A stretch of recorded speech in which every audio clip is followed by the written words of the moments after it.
Bueno, como le dediqué bastante tiempo a pensar sobre este tema para preparar mi intervención en la mesa redonda, he decidido pues dejarlo grabado por este medio el producto de mis reflexiones. Yo estoy convencido, desde luego, de que tenemos un problema con la educación matemática básica y el síntoma o la indicación más clara son para mí los resultados del estudio TIMSS 2011, que sitúan a España ya en cuarto de primaria a la cola de Europa. Los últimos tres países de Europa somos España y Rumanía, con 482 puntos, y Polonia 481. El resto de los países europeos participantes están por encima, algunos muy por encima. Y creo que este estudio muestra que nuestros problemas empiezan ya en primaria, ya al principio. En noviembre de 2016 se publican los resultados de la siguiente oleada del estudio, del TIMSS 2015. No me gusta ser agorero, pero mi previsión es que estaremos igual de mal. No me parece que hayamos hecho nada para arreglar las cosas.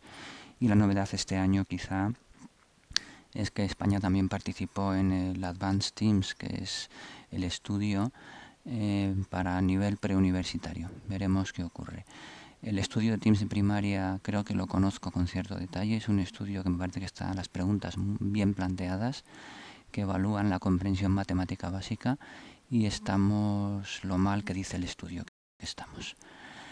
Claro, cuáles son las causas es bastante más complicado. Como siempre en educación, pues las causas son múltiples. Si tuviera que dar la principal desde mi punto de vista, es que nuestro currículum está muy mal diseñado desde hace muchos años. Tenemos unos currículos sobredimensionados. Esto es común en todos los niveles, desde primaria, secundaria, en la universidad. Diría que es una enfermedad nacional querer que los alumnos aprendan más a base de explicarles más cosas. Y no solo es matemáticas, en el resto de las asignaturas me parece que nos pasa lo mismo. Y creo que la profesión docente deberíamos tratar de que este tema se conozca. No me parece que sea un tema en el debate social, y cada año me voy de vacaciones pensando en que algo habría que hacer en septiembre para tratar de sacar este tema al debate educativo. Si algún oyente o algún lector del blog tiene alguna idea al respecto, me estaré encantado de escuchar, y en septiembre pensamos algo. Otro detalle del diseño curricular que viene del 80 y que tampoco me parece que se esté hablando es el diseño en espiral de nuestro currículo. El diseño en espiral hay que tener cuidado, claro, no estoy pensando en el diseño en espiral en sí. Si uno mira el currículum de Singapur, ellos lo presentan como diseño en espiral, pero la espiral que tenemos en nuestro currículum es una espiral que creo que repite demasiado las cosas. Nuestros alumnos repiten de manera demasiado parecida las cosas curso tras curso, y eso lleva en muchas ocasiones al aburrimiento, y en otras a que simplemente nunca hay tiempo para detenerse con calma en los temas y para tratarlos, para estudiarlos con detalle. Me voy a arriesgar con una analogía que siempre son peligrosas.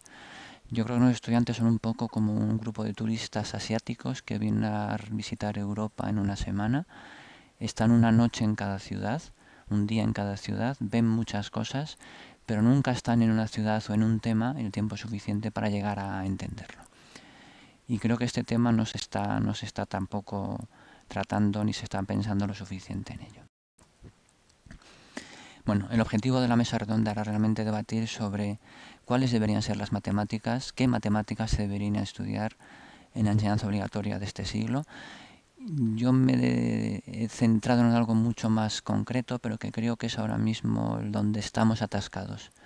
Y creo que seguimos sin resolver cuál debe ser el papel de la tecnología en la educación matemática básica de nuestro siglo. Me parece que hay dos bandos, no solo en nuestro país, sino en educación matemática a nivel, digamos, internacional.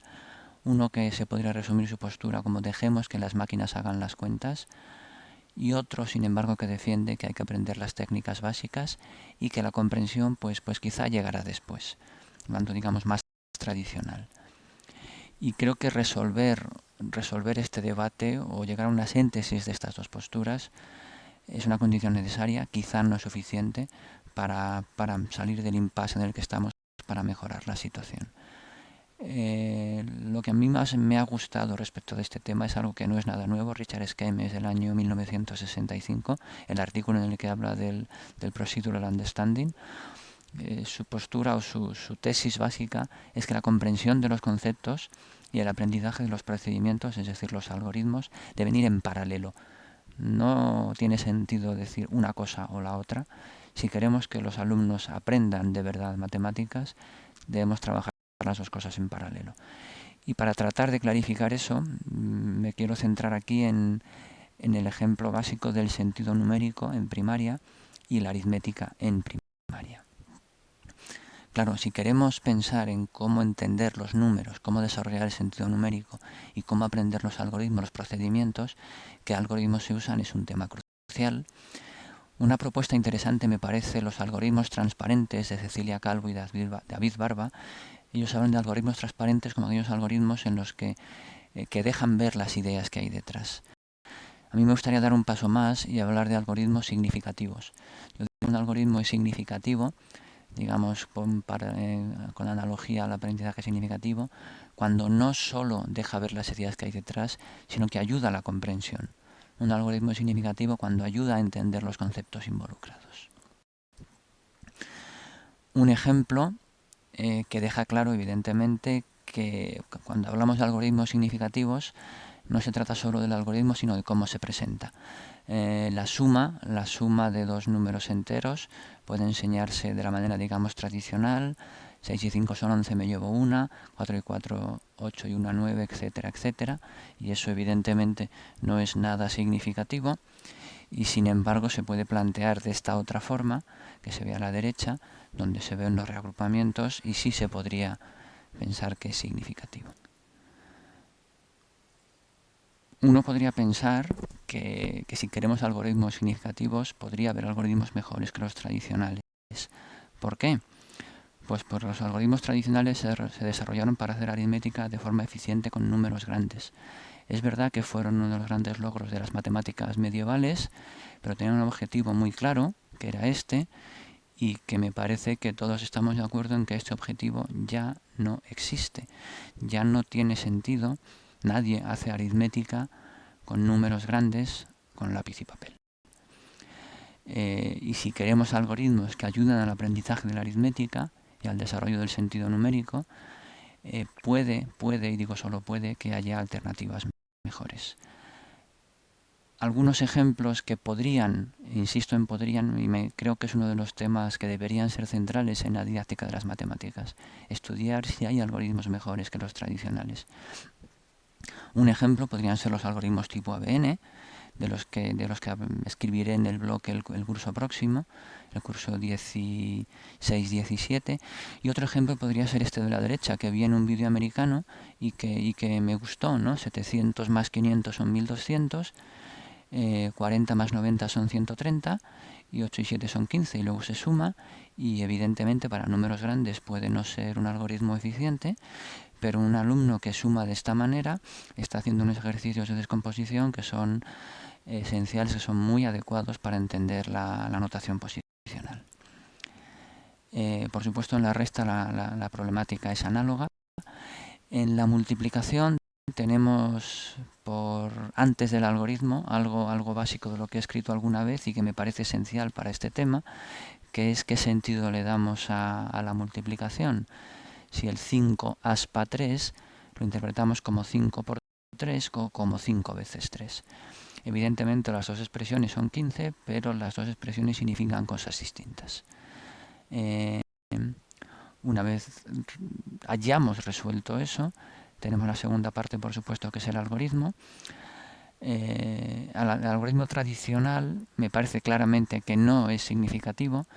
Muchos alumnos, todos los alumnos diría yo, y creo que muchos maestros no saben cuál es la clave para el algoritmo tradicional de la multiplicación, no saben por qué funciona, a la vez que están haciendo ejercicios como los de la derecha, el arbolito típico de los libros de texto, donde se practica la propiedad distributiva. Habría que pensar en un algoritmo de la multiplicación que dejara claro que su base es la propiedad distributiva y que fuera en sí mismo un ejercicio para entender la propiedad distributiva.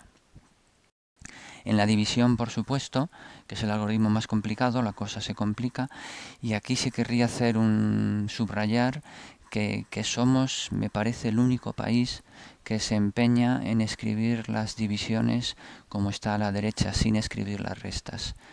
Eso le hace a los alumnos más complicado el aprendizaje y más complicada la comprensión del algoritmo. En mi experiencia, creo que hay muchos colegios que cometen lo que me parece un error, que es que el niño empiece ya con el algoritmo de la derecha. En otros sitios se empieza con el algoritmo de la izquierda, el extendido, que llaman los anglosajones, y luego quitan las restas más adelante. Mi pregunta es, ¿y para qué hay que quitar las restas? En fin, creo que es un tema que habría que pensar. Mi opinión, desde luego, es que no pasa nada por dejar las restas. Muchas veces me parece que llega la impresión de que aprender matemáticas significa ser capaz de hacer la división sin escribir las restas, y creo que es un reflejo de una idea extendida en nuestro país de qué significa aprender matemáticas, y creo que es una idea que podría tener sentido hace 100 años, pero que hace años que no tiene sentido. Para dar una idea de lo que están haciendo en otros países, esas divisiones que aparecen en la figura son divisiones de un texto de Singapur. Lo organizan un poco distinto, como lo hacen los anglosajones. Entonces, la de la izquierda es 6.480 dividido entre 2. El cociente lo ponen arriba, está sombrado en verde. Y la de la derecha es 2.184 dividido entre 7. El comentario simplemente es que esas son las divisiones más complicadas que uno encuentra en Singapur en primaria. Hace años que los divisores de 2 o más cifras desaparecieron del currículo.